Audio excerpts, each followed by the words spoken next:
Pada 4 Februari tahun 2024, dua orang asing yang tinggal di Jepang ditahan oleh kepolisian daerah Kumamoto. Kedua orang tersebut diduga menyebarkan konten manga Weekly Shonen Jump sebelum jadwal terbit yang ditentukan. Berdasarkan artikel, cara mereka melakukan hal tersebut diduga dengan memfotonya pada handphone. Shueisha, selaku penerbit dari Weekly Shonen Jump, mengeluarkan statement yang kurang lebih menyatakan agar tidak menyebarkan link dari majalah mereka. Gua berusaha mencari artikel pertama yang memberitakan hal ini, yaitu pada website NHK. Cuman ternyata pas gua kebuka link tersebut, artikelnya itu hilang entah kenapa. Hal ini ya gue cuma berusaha cari tahu lebih lanjut itu apakah ada kelanjutan kabar atau enggak buat informasi tambahan. Tapi ternyata untuk saat ini enggak. Tentu saja kalau berbicara tentang link manga dari Weekly Shonen Jump, akhir-akhir ini ya selalu ramai ya Jujutsu Kaisen. Lu lihat di semua media sosial selalu ada yang nyebarin link sebelum chapter terbaru dirilis secara resmi pada jadwal yang ditentukan. Selain itu, akun resmi Exhibition Jujutsu Kaisen juga mendorong untuk tidak melakukan penyebaran leak. Even banyak konten kreator selalu cepet-cepetan ngebahas leak sebelum jadwal rilis, entah lu lihat di YouTube atau TikTok. Ini juga rada nyindir diri gue sendiri sih, karena ya gue di Twitter sama TikTok sempet ikutan repost gitu loh. Lu tahu nggak sih, lu pengen nge-scroll media sosial iseng-iseng aja, tiba-tiba boom, leak manga terbaru keluar. Jadi kayak lu mau gak mau kena gitu sama leak. Tapi at least lah batasan gue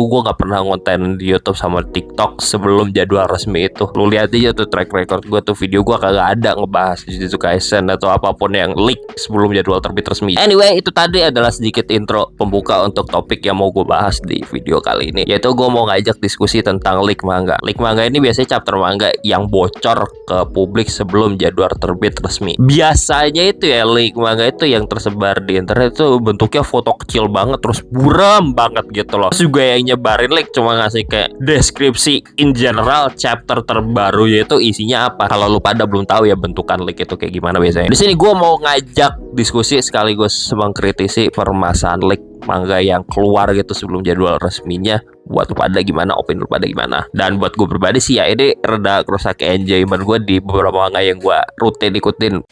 Kalau kita ngelihat tulisan pada artikel yang gua kutip di sini ya, Asahi Shimbun, leak manga itu terjadi pada saat proses pendistribusian majalah fisik ke toko buku. Gini ya, mungkin ya, setahu gue ya, nalar-nalar aja nih, nggak jelas nih ya. Majalah fisik Weekly Shonen Jump katakanlah ini udah selesai gitu di hari lain, misalnya di hari Senin gitu udah selesai cetak. Dan pada saat hari Selasa sampai Rabu itu proses distribusi ke toko-toko. Setelah proses percetakan supaya majalah fisik pada saat hari penjualan tiba, toko buku itu bisa ngejual majalah tersebut dengan serentak sesuai dengan jadwal resmi yang telah ditentukan oleh penerbit. Nah, masalahnya nih ya, di dalam proses pendistribusian itu ada orang nakal. Nah, orang nakal ini tahu tuh toko buku dapat apa tuh majalah terbitan terbarunya duluan sebelum publik, dan orang nakal itu ngebocorin dari situ. Mungkin dia punya koneksi ke percetakan, mungkin dia punya koneksi ke toko buku atau apalah. Nah, gue nggak tahu deh apa ya sih, kenapa sih toko buku itu ngebocorin ke leaker itu apaan. Mungkin ada rewardnya, let's just say mungkin bentuknya material kayak duit atau apalah, gue nggak tahu. Misalnya ya udah gitu, chapter terbaru suatu manga bakal bocor ke publik sebelum jadwal terbit resmi itu. Potongan konten manga ya udah tersebar duluan. Obviously masalah leak ini bukan terjadi di majalah punyaan Shueisha doang, tapi majalah lainnya juga. Kayak kalau lu zoom ini foto yang ada di artikel tuh kan ada foto Blue Lock. Blue Lock itu kan terbitannya Kodansha. Bang ini ya bisa dibilang problem industri secara keseluruhan. Ujungnya jujur gue nggak tahu sih motivasi leaker yang apa tuh sumber utama yang nyebarin leak manga sebelum jadwal resmi rilis suatu manga itu apaan, gue gak tahu. Karena leaker itu ya kalau misalnya dari itu tadi beli gitu sebelum jadwal terbit resmi apaan gitu loh, karena secara material ya kan ngerugiin duit dia sendiri. Leaker itu apakah biar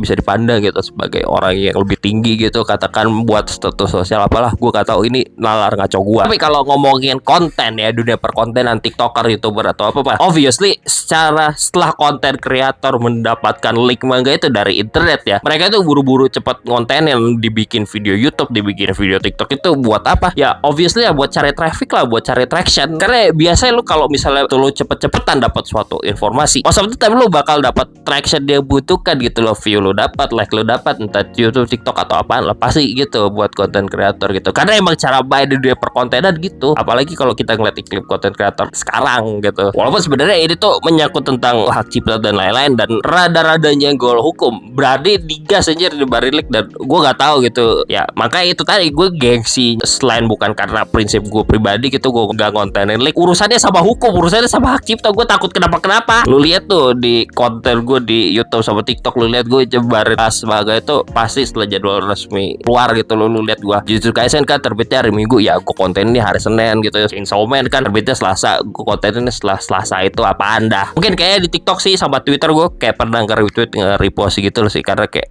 ya gitu rada munafik juga sih. Ini gue self awareness sebagai kritik terhadap diri sendiri juga lah.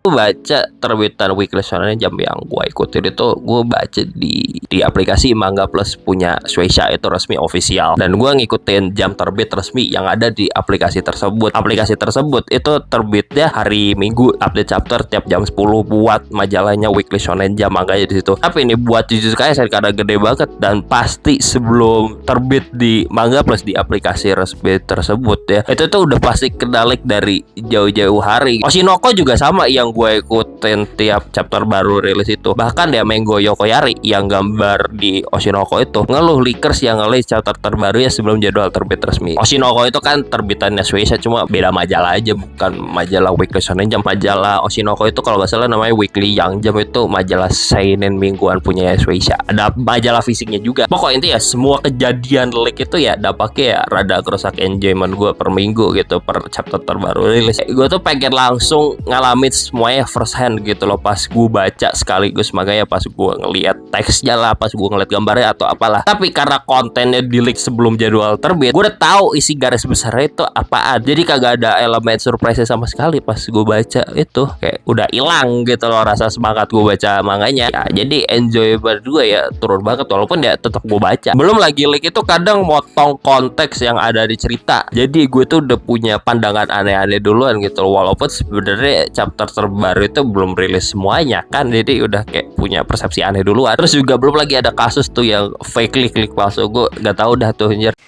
Leak culture ini mungkin bisa dikaitkan sama kebiasaan konsumen sekarang, yaitu kita-kita ini ya wibu. Di zaman sekarang ini kita bisa mendapatkan apapun yang kita pengen itu gampang banget, dan ujungnya itu hampir serba instan semuanya. Sesimpel beli makanan itu gampang banget. Lu malas keluar, ya udah pakai ojek online aja. Kan kalau dulu kalau mau beli makanan pas belum ada ojek online itu lu harus pergi ke tempatnya kan. Kali kalau ngomongin restoran gede fast food ya, yang ada delivery service-nya ya. Terus buat media hiburan ya, sekarang juga aksesnya gampang banget. Lu mau maraton bajak anime ya udah lu bisa lakukan gitu loh. Lu nonton seribu anime juga sekarang gampang banget, gak kayak dulu. Atau baca banyak manga juga ya udah gampang, lu bisa baca berjuta-juta manga dengan adanya internet. Nah, kebiasaan serba instan ini ngebuat kita kayak pengen semuanya ada gitu di depan kita pada saat ini juga secepat mungkin. Nah, kalau lu apa ya, kait-kaitin sama yang udah gue omongin tadi, instan tadi ya, itu bisa kaitkan sama leak culture. Leak culture ini terjadi karena kita pengen cepet-cepet tahu kelanjutan ceritanya gimana, gak sabar nunggu pas jadwal terbit resminya, dan itu yang terus terjadi berulang kali. Kebiasaan serba instan ini dalam mengkonsumsi media hiburan dan buat konteks yang gue omongin adalah leak culture manga, ini bisa lo kaitkan sama teori instant gratification. Banyak paper akademik, artikel atau apapun yang ngebahas teori instant gratification. Jadi gue rasa daripada gue yang ngejelasin, lu pada mending baca sendiri dari expert. Lu tinggal buka Google Scholar atau banyak lah pokok artikel berita yang baca itu. Gue cuma bisa ngomong in generalnya aja. Pokok intinya itu ya, instant gratification itu adalah ya itu tadi, insan-insanan. Kita pengen semuanya cepat ada untuk kita pada saat ini juga secepat mungkin. Kita nggak kebiasa menunda gitu loh. Kita nggak sabaran nunggu jadwal terbit resmi majalah itu per minggu. Kita pengen pada saat itu kemungkinan bisa ada, harus ada sekarang itu juga. Makanya ya leak culture ini laku karena itu kita pengen semua cepat ada. Ya ujungnya mungkin ya korbannya yang kebiasaan dia ya udahlah nunggu jadwal resminya aja. Kayak gua, mungkin lu pada juga ada yang nunggu jadwal terbit resmi rilis aja gitu loh. Cuma ini tadi leak culture laku karena sekarang ini kita pengen ya kalau misalnya bisa didapatkan sekarang itu juga, ya udah dapetin sekarang itu juga. Ada kasus yang mau gue sorot tentang perlik-likan ini. Gue mau nyorot Chainsaw Man ya. Chainsaw Man ini ada dua part saga cerita. Part 1 itu terbit di Weekly Shonen Jump. Part 2 itu terbit di Shonen Jump Plus. Weekly Shonen Jump itu kan udah gue bilang ada majalah fisiknya, sedangkan Shonen Jump Plus ini full online. Pada saat gue ngikutin manga Chainsaw Man part 1 per minggu dulu pas masih terbit di Weekly Shonen Jump, itu leaknya gila-gilaan karena ya ada majalah fisik itu tadi. Tapi ketika Chainsaw Man part 2 pindah majalah ke Shonen Jump Plus, leaknya itu nggak ada sama sekali karena nggak ada bentuk fisik di toko buku atau apaan itu majalah Shonen Jump Plus ini. Bentukannya ya full online, ada di server internet. Kalaupun ya ada leak yang ngebocorin manga itu tadi, mungkin karena ada yang ngehack servernya aja sih. Jadi nggak mungkin deh solusin ya buat gue kepikiran deh coba jadi full online aja buat masalah leak ini. Dan contoh nyatanya itu ada di Chainsaw Man. Tapi di satu sisi ngomongin majalah gede dan populer macam Weekly Shonen Jump yang ada sejarah media fisik dengan segala judul ikonik yang mereka punya, Weekly Shonen Jump ini majalah fisiknya dicari bukan selain bahan bacaan doang, tapi sebagai barang koleksi juga. Belum lagi setahu gue budaya Jepang sama media fisik apalagi yang populer kayak gitu kenceng banget. Nah, sekarang mungkin udah gak terlalu ngurus sama media fisik itu, tapi setahu gue orang Jepang itu punya budaya sendiri. Mereka suka banget sama barang fisik kayak majalah itu. Ada budaya tersendiri, lu search aja mungkin ada teori yang ngebahas ini. Ini opini gue ya, karena gue ngeliat track record penjualan Blu-ray ini kok masih terjadi gitu di Jepang kayak buat kasus ya anime. Jadi mungkin kalau misalnya Weekly Shonen Jump nih kasusnya buat majalah gede banget yang ada bentukan fisik gitu berubah jadi full online, itu bakal terjadi perubahan drastis banget sih, besar-besaran, dan mungkin secara kultural, secara budaya juga bakal terjadi, dan bakal banyak pro kontranya tuh sama orang di sana sama orang di Jepang. Jadi ya gue nggak bisa kasih solusi konkret, gue cuma bisa kritik dan nyinyirin orang yang terlibat sama budaya like ini. Gue cuma bisa kritik penerbit di sana, entah gimana cara mereka tuh bisa ngestop orang nakal yang ngelik kalau mereka mau tetap nerbitin majalah dengan bentuk fisik. Jadi gue coba bisa ngajak masyarakat perwibuan kayak gue dan lo pada semua di sini buat ya jangan ikutan budaya leak aja sih. Pada akhirnya leak culture ini emang gila. Pada akhirnya ya gue juga cuma bisa nyinyir doang gitu loh, dan berharap suatu saat orang-orang yang terlibat di atas ada penerbit hukum atau apaan bisa nge-stop leak culture ini kalau mereka mau tetap lanjut nerbitin majalah fisik. Kalau buat gue sebagai individu sih ya gue gak ikut-ikutan leak culture aja, dan mungkin video ini juga sekalian ngajak lu pada buat jangan ikut-ikutan jebarin leak manga sebelum jadwal terbit resmi rilis, karena ya ditambah budaya spoiler yang gila, tambah budaya leak udah meledak ya. Gue coba bisa harap suatu saat ini berhenti walaupun kecil banget kemungkinannya. Ya udah gue konsumen kroco gitu-gitu, bye.